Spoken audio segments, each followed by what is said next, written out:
Hello, I want to wrap up this semester with a little bit of a summary and just something I've been pondering over the last couple of years, literally years, that kind of has provided um, an ember of hope, per se. So I wanted to share it with you.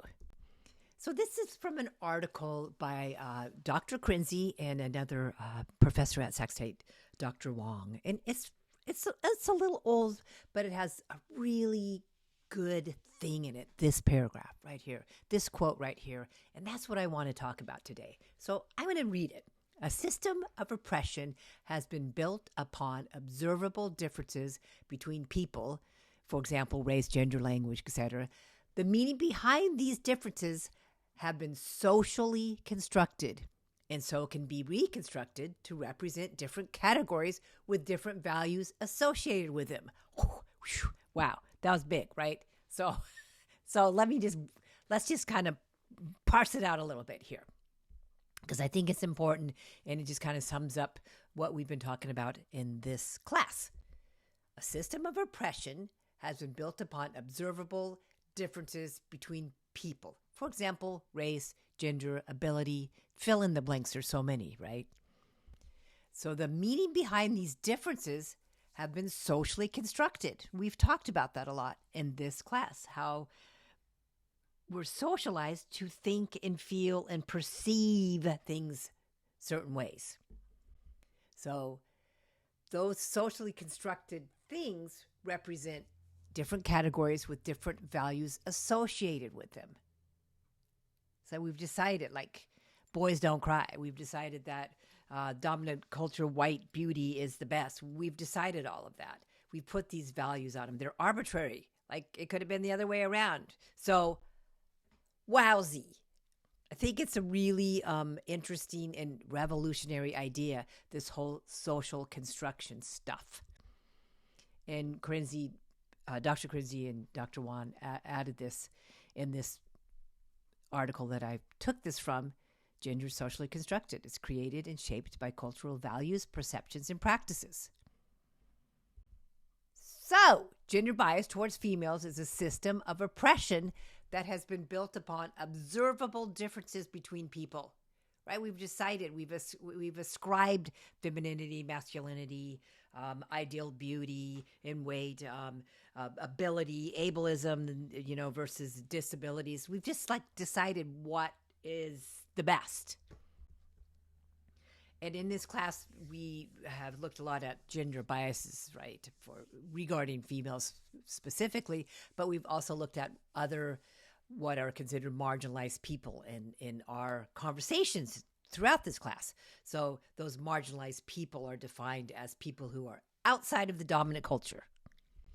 And in our world, in North America, our dominant culture is male, white, heterosexual, Christian, temporarily able-bodied, youthful, and has access to wealth and resources. So that's the ideal model, right? And everything else comes off of that, and then everything else is a little bit marginalized. So sexism, racism, ableism, and all the other isms are systems of oppression that have been built upon observable differences between people, right?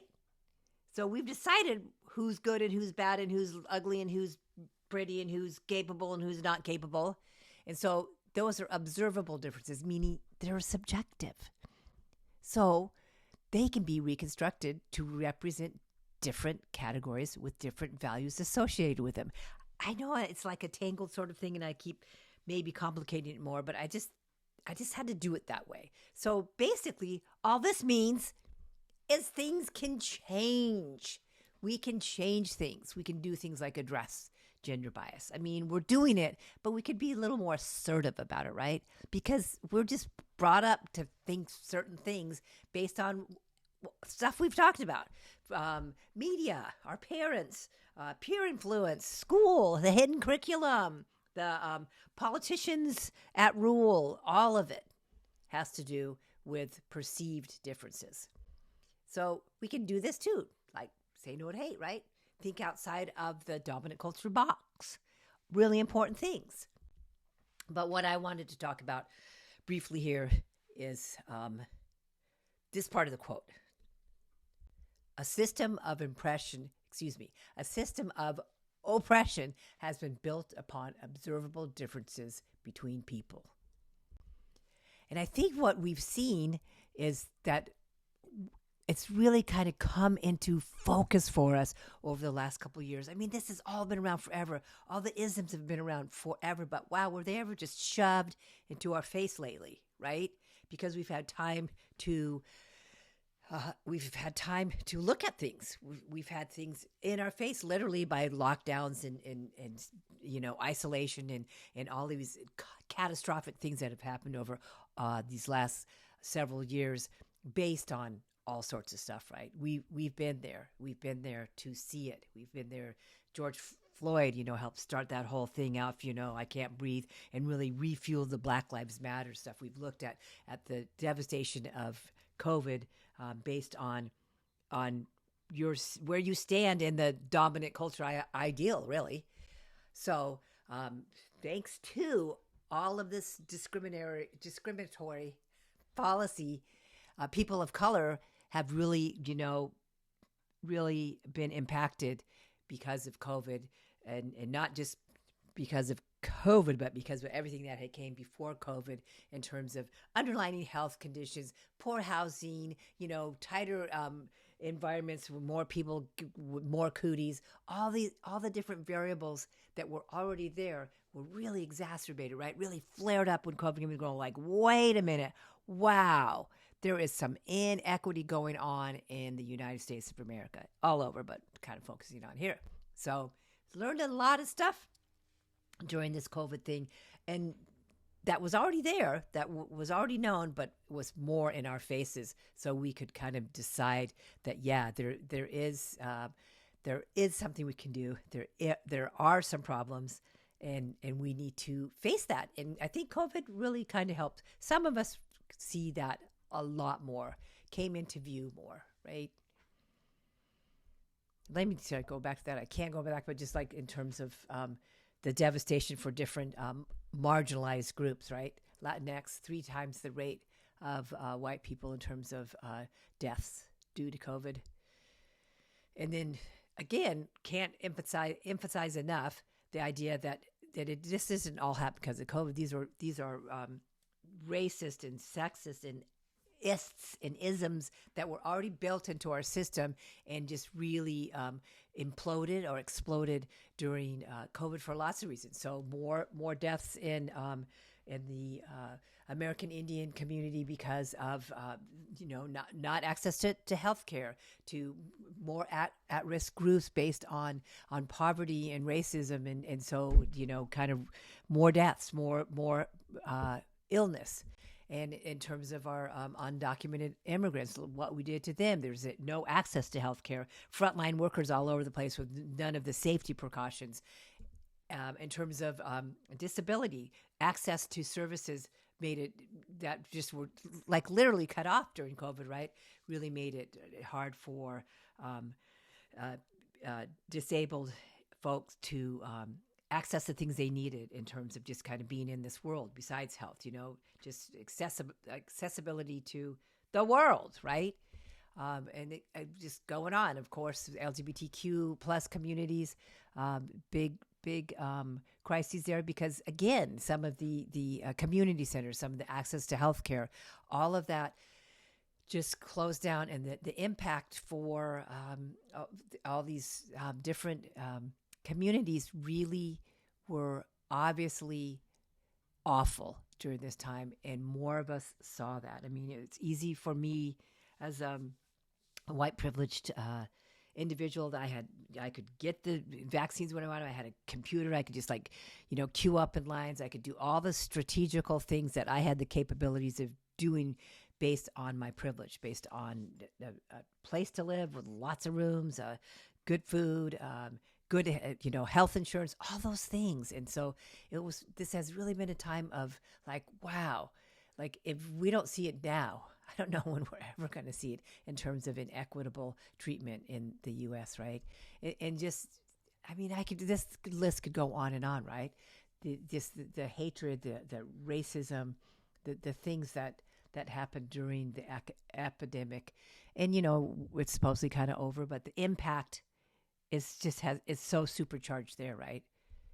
It just and again, just by virtue of who you are, what gender you are, what color you are, your abilities, your sexuality, your all of those things, right? Just really big impacts. And certainly when we look at the whole idea of this, reproductive health, sexual and reproductive health, everything kind of closed down in terms of these services, and just really, again, I'm using the word exacerbate, really flared up, really just everything went to crap, for people that needed these kinds of services. And that has continued in terms of that I'm not even going to go into, the whole stream of consciousness now in some of our, some areas where we think that all genders don't have the right to health care, protection for that. When I'm talking about transgender and LGBT community and people with less money, all those accesses, all those ways to at least get some help disappeared for many folks during the whole COVID pandemic, and have continued to be harder to access. They're like, where did everybody go? Nothing's open still. And again, a big, huge thing when we look at domestic violence in the home, when we look at safe houses that had to shut down for women, that when we were doing some lockdown stuff, that women were in their home, which also was the abuser's home. So a lot of stuff has transpired, and has really it's really food for thought, which is just kind of an innocuous way of saying that. Wow, it's just in our faces, right? It's really been slammed in our faces, and it's really impacted a higher level of the non-dominant culture in terms of gender, female gender, and race and ability, and xenophobia. I mean, just so many things, right? And we had often forgotten during this whole thing the idea that that there were so many frontline workers that were women, that were females, right? That were there, and they took care of. They were caregivers. They stayed home during, all this shutdown for school, and helped their kids be taught. They took care of sick individuals. So really huge impact on women during this whole ordeal, big ordeal, right? And so it's just been mind-boggling to think of that all this was really there before, right? It was all there before, but it just put a huge spotlight on how inequitable the United States and globally, that what's going on, and it really hit certain populations so much more. I mean, in an unbelievable way.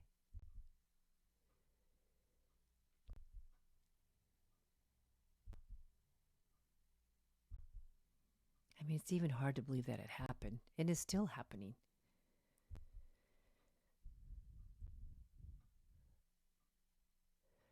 So, a simple question, right? Not simple question. Like, how do we fix this? What do we do? What do we do? But I'd like to go back to the quote for a second, because I'm just kind of fixated on that thing, and what I've learned from this teaching this class is all of those isms and all the marginalized and all the stuff that I've just rattled on about throughout the semester is one thing I just have learned really is optimism teaching this class, and knowing that there's that people are still going to fight those fights, right? And still, I mean, it's slow, but I think we've kind of jump started it a little bit, and I just want to continue and want to hope that people realize that at least something we got out of this whole awfulness is awareness, right? And the idea that we can change things, that we can, work a little harder to change things. I mean, we've known this forever, but it's in our faces for some of us, and we just really need to act upon it more. And I think that we can do that. that if this stuff is socially constructed, it means we can change it. We learned about that a lot in this class. And I mean, we have different opinions in this class, and I'm certainly not trying to shove this down your throat, but I feel like we know that some of this is just socialized conditioning for us that we have been just taught. And I mean, wow, social media is a really great reinforcer of all of the ways we're supposed to be, right? So the idea that we can do something to change that is like really good news. It's good news. So I feel like there is some optimism, and there's ways that we can all make those changes in whatever way you think you want to do. I'm not suggesting that you like burn it to the ground. I'm not suggesting that we all follow the same dictum and as to how we're going to help make this world better, right? I'm not saying that at all, but all those little bits and pieces that we all do add up to a lot of things. So I love this. This particular theoretical approach presents powerful opportunities for furthering a social justice agenda, right? So the idea that we can unconstruct, or it's reconstruct, right? We can redo this stuff and look at people differently, and look at people with enthusiasm and celebration, and get rid of some of this basic hatred that we have in our society. I just think that's promising. So Dr. Krinzi and Dr. Wong said such a reconstruction process would be monumental, meaning like, whoa, it's really tough, right? It's tough to do. It's huge. We've been chipping away at it for decades, and one step forward, two steps back, right? I mean, it just goes up and down. Here we had gays and LGBTQ can get married, and like now it's like, whoa, things are happening, trashing, like Black Lives Matter, and like, ooh, are we remembering that? So we have a long way to go. But crises like COVID, like climate change, like all sorts of like racism, all these crises can provide us a way to like think about it a little more carefully, right? And reframe the problem, and like look at it through a kind of social justice lens, or just you pick what you want. You can look at it through an anti-racist lens, or an anti-xenophobia, fear of everybody lens, or however you want to put it, wherever you want to place it. And just if you just chip away at that part, it's going to get better. So again, we kind of have been forced in some ways over these last couple of years to really, by maybe no choice of our own, and I'm not speaking for myself, because doing the work and now doing the work and realizing how far I have to go and all that. But we can decide to think differently, right? And we can, about our fellow peeps, our fellow citizens, we can decide to act differently. And again, you don't have to think you have to save everything, but you can decide to do things a little differently, and all that is progress, right? It's all progress. So, do I think that this whole COVID thing is going to just erase all these isms, right? And phobias and hatred and white privilege? No, of course I don't. But have we made some change, or do we realize we need to make more change, or do we say that we can make things better, and we've learned that over these last couple of years? Yeah, I say we have. I say we have. There's always a but, though, right? Just pull this up, putting this together. Just pull this one up. New report, violence against women and girls needs new global policy as crises such as conflict, COVID-19, and climate change exacerbate violence against women and girls. Why is the world not taking more action? So this is 2023. Why? So we go up and down. Again, that one step forward, two steps back. But I want to keep this big idea. I want to keep this complex or convoluted or wordy quote in my heart that we can change things, because a system of oppression has been built upon observable differences between people. We decided to make those differences, right? And rate those differences, like what differences are good and what differences are bad. So that means that if they've been constructed socially It's not because you were born that way. Then we can reconstruct, make new categories, make generous categories, right? I think it's fabulous. What does it mean? Well, as we just looked at gender violence increasing for females, we have a long way to go, right? A long way to go, and but we have to continue the work. So that's the cool thing, because if we continue the work, it's going to get better, and we can all do it in our own way. In our own way, we can do it. So the getting rid of hate, wow, wouldn't that be what a concept? Because it's your world. Like I said, I hope I have some more time in this world, right? I have a lot of time in this world, but you do too, and it's our world, and I mean, we got to fight the fight in whatever that means to you, right? Whatever that means to you. So stay mighty.